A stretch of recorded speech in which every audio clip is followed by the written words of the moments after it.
morning, folks, and happy holidays. Merry Christmas. Happy New Year. Thank you for tuning in today.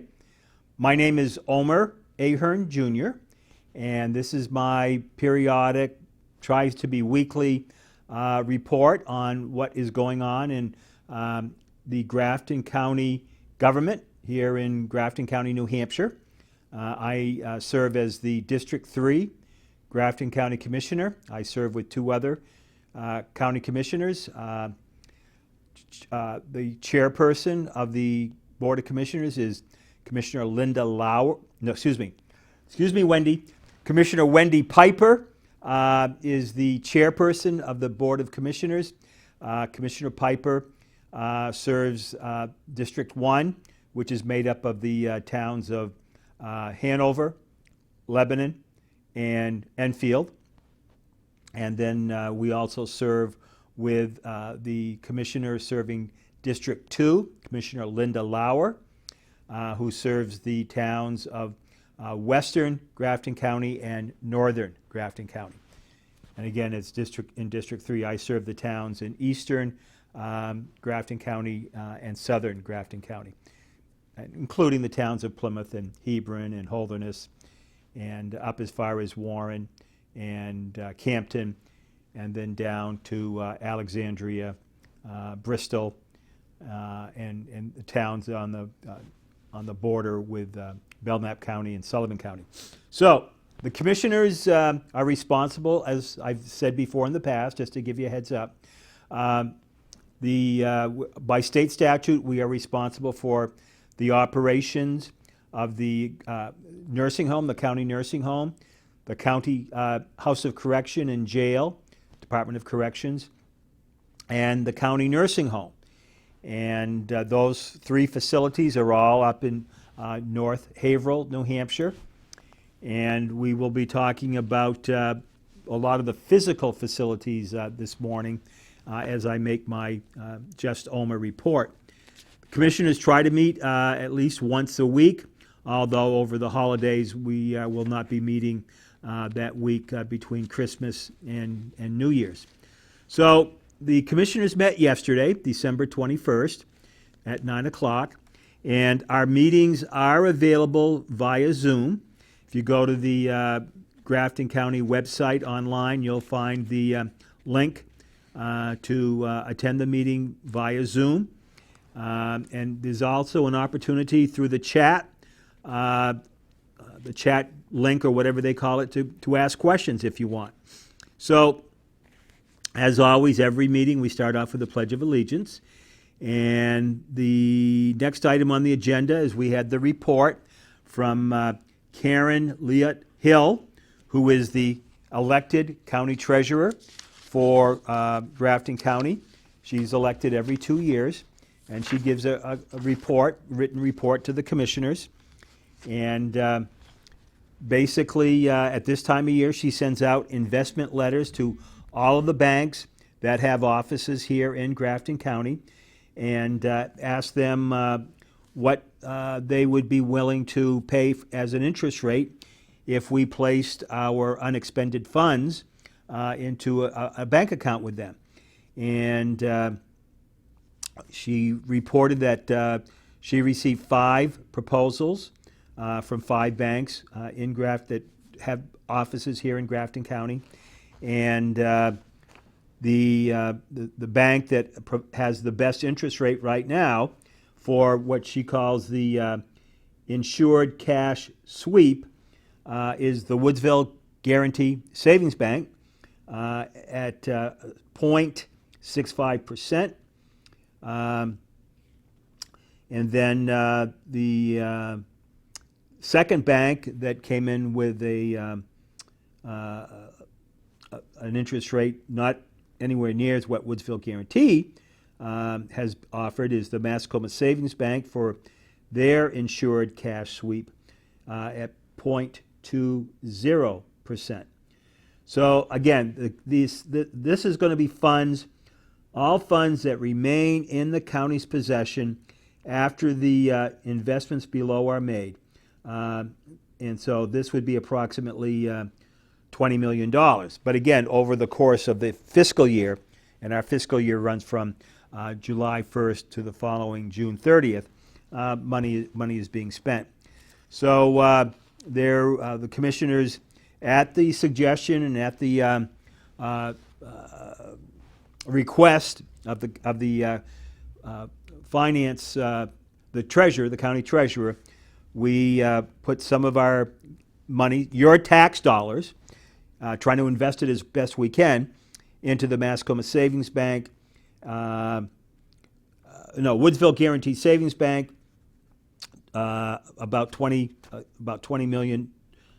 Yeah, $20 million in Mascoma Savings Bank is got about $1 million of your taxpayer dollars sitting there, and so the commissioners voted to make those deposits there. And the next item on the agenda was Tom Elliott, the superintendent of the Department of Corrections. Superintendent Elliott came in with his deputy, his second in command there, Christopher Kendall, and they presented some requests to make some purchases of essentially safety equipment for the Department of Corrections. Equipment that had been approved to be purchased with the ARPA funds, ARPA funds from the federal government, which had been previously approved by the executive committee of the county delegation. And again, the county delegation is made up of all of the elected state representatives from Grafton County. And then there's an executive committee that meets every 3 months. And they approved the purchase of this electronic equipment to make sure that the inmates are properly looked at whenever they're coming into the facility after maybe going to court or being admitted into the correctional facility in the first instance, or if they go out to work on the farm and they come back in, want to make sure they're properly examined using the right equipment and the equipment is constantly changing, all this electronic equipment. And then some equipment to make sure that our corrections officers are kept safe as well. So this request for funding of these two projects was also approved by the county commissioners. Now, these approvals are all contained in the minutes, which eventually, within a couple of weeks after the meeting or after they're voted on as approved by the commissioners, go on to the county website. So you can see all of these purchases there at that time.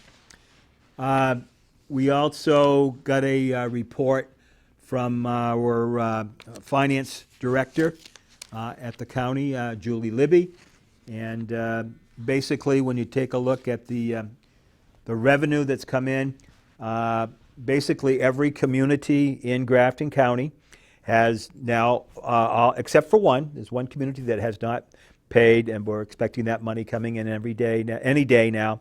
So all of the other towns, and thank you taxpayers for paying your taxes, have so that your community that you live in can pay the county taxes that are owed to the county. So we appreciate that.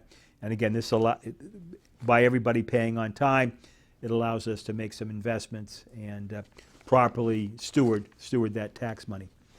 The next item on the agenda was the monthly report from Mr. Jim Oakes, the maintenance supervisor.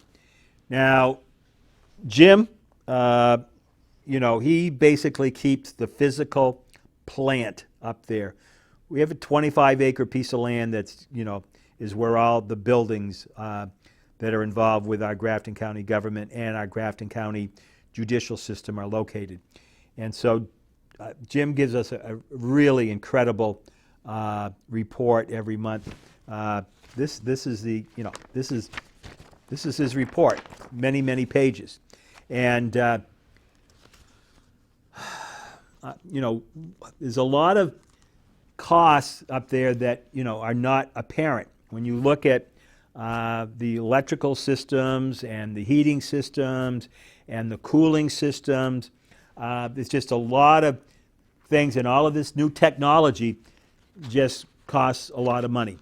And if you do get a chance on a Tuesday morning to sit in on the commissioners' meetings when Mr. Oakes, the department head for the maintenance department, is giving his report, sometimes your jaw will just drop open, when you hear all the things that go wrong, and that his team there, he's got electricians, he's got plumbers, he's got gas people there on staff, and it's amazing what they're able to do.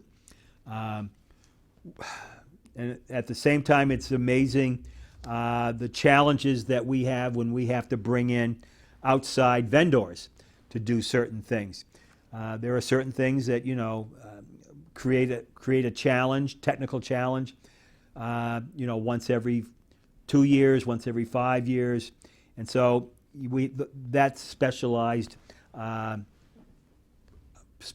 work that we have to bring in qualified people to do that. So one of the issues that he brought to our attention was the situation, which has been ongoing now for several months, is the building automation system, BAS. And we've been working with that. We've been having some challenges with the contractor that's coming in and doing a lot of that review. And that's created some challenges for the county. But at this point, it's about 90% complete. And we still have a few issues with ventilation on the maple and profile resident floors and in the activities department in the nursing home. And we still have a little bit more work to be done there. We have issues with underground storage tanks there for the heating fuel and gas and gasoline for the farm tractors and so on. And that's an issue that he reported on. Make sure that our underground storage tanks are fireproof and meet all the rules and regulations of the state of New Hampshire. And then there was some things that he talked about with what's going on at the courthouse. The county courthouse up there, we're responsible for the maintenance of that. The state of New Hampshire pays rent for the probation and parole department that's housed in the county courthouse, and as well as the Superior Court, and the Circuit Court, and the Probate Court. So we're responsible for the elevators and the ventilation system and the lighting, heating, and it's just an amazing panoply of things that Jim Oakes and his men have to take care of. The next issue that we're working on is whether or not we want to put in our own water system, domestic water system.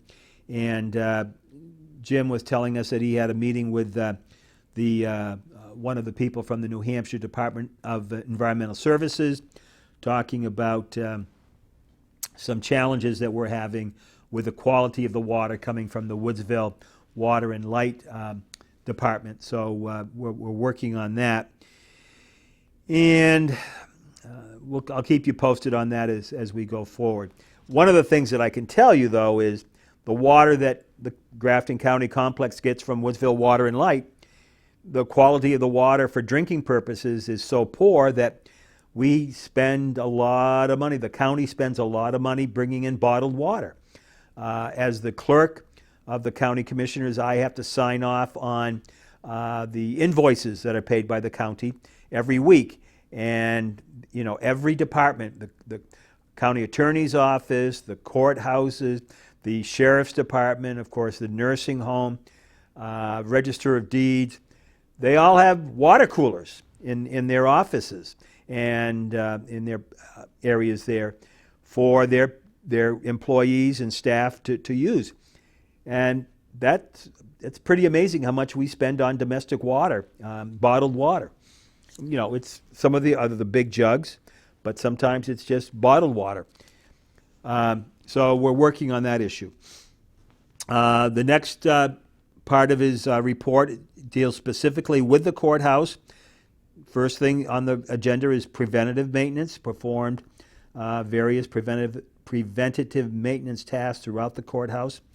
The elevator, said there was a jack seal leaking, and so Stanley Elevator repacked the jack seal when they were up here on an issue working on the elevator at the nursing home.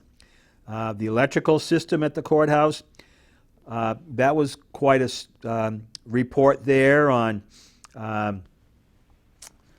dealing with the courthouse that was built back in the around 1970. And of course, the rules and regulations and technology in the last 50 years has changed significantly.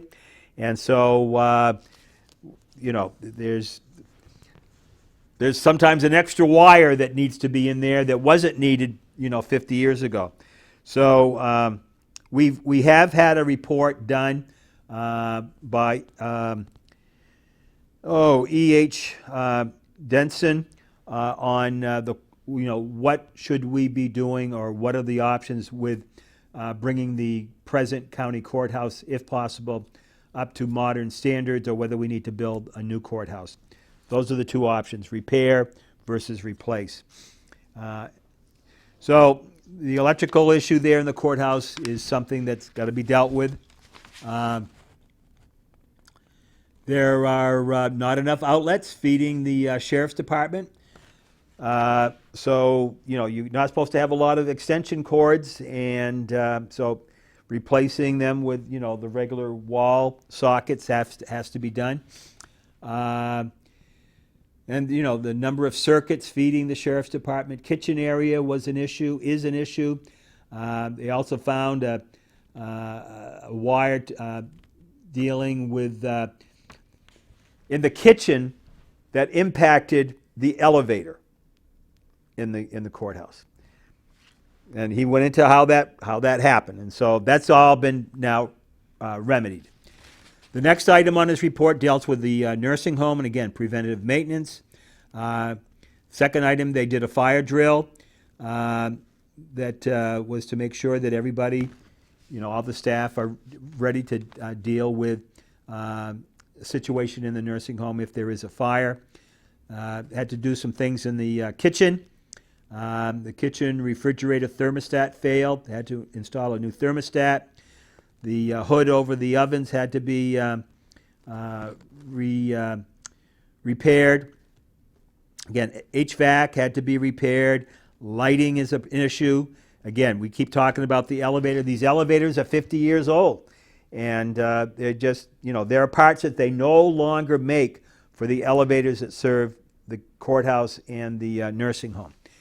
Domestic hot water was an issue, and the employee entrance, the outer sliding door has a problem, so it doesn't close fully.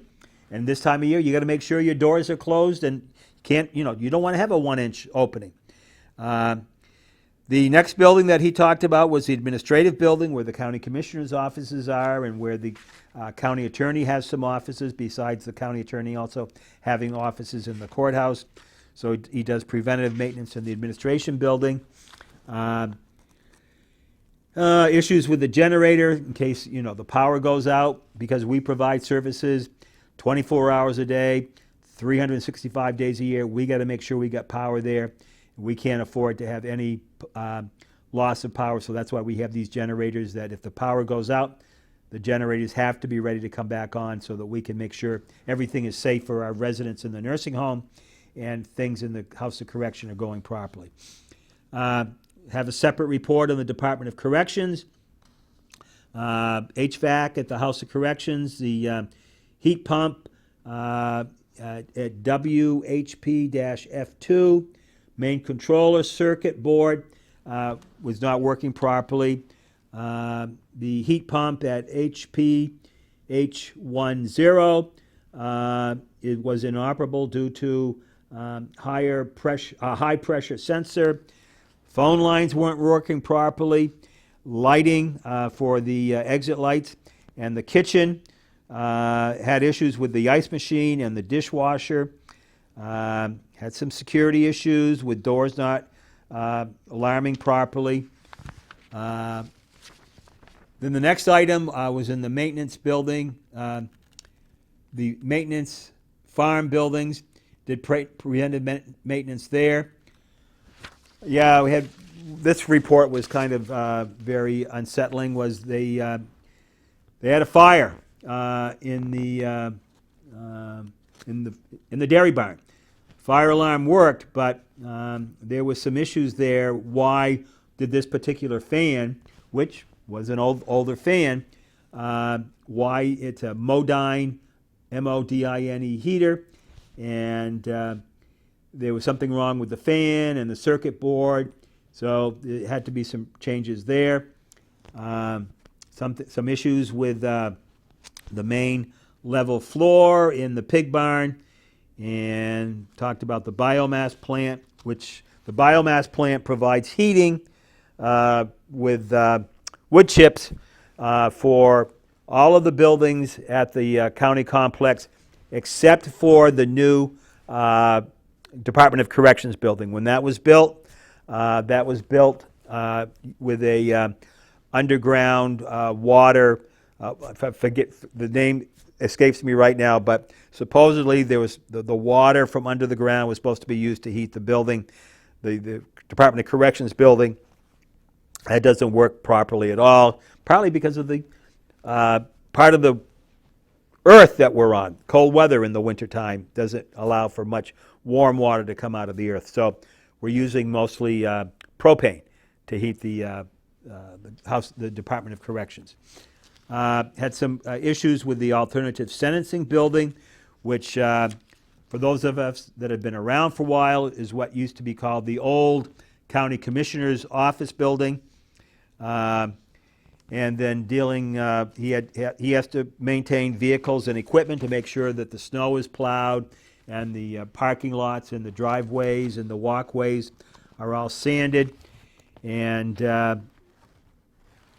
so the last two things that Mr. Oakes wanted us to approve some purchases on was a sewer drain cleaner and a camera system, so that we're not paying, tens of thousands of dollars every time we have to have someone come in and drain and clean the drains for the sewer system and so on. So more money was spent. Needfully, the money had to be spent. We had a number of non-public sessions, and which I cannot talk about. And then we also had some a community development block grant drawdown request for the Wren project, and so the commissioners signed off on that. We had another drawdown request, CDBG, Community Development Block Grant drawdown request for BEDC, and that was approved by the commissioners.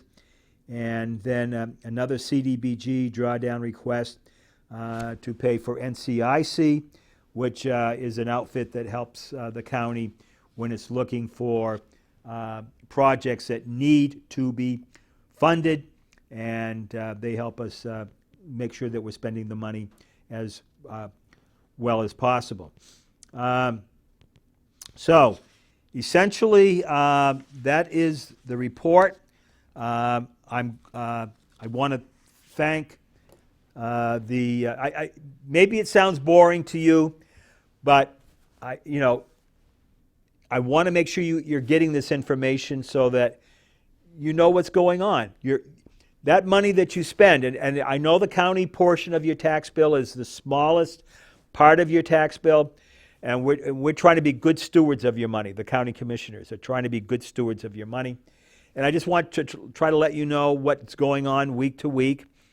And I appreciate the Pemmy Baker TV folks allowing me this opportunity to come in and talk with you. Believe Believe it or not, I tried to make this a 5-minute report today. Again, that didn't work out. But again, I want to thank PBTV for all of their patience with me. I want to thank you folks for watching this program. Again, I'm Omer Ahern Jr. If you ever have any questions about what's going on in your Grafton County government, please do not hesitate to give me a telephone call. My number is 603-764-6024. And my email is omer.ahern.jr@gmail.com. And again, happy holidays, Merry Christmas, and Happy New Year. And God bless America, and God bless the great state of New Hampshire. Thank you.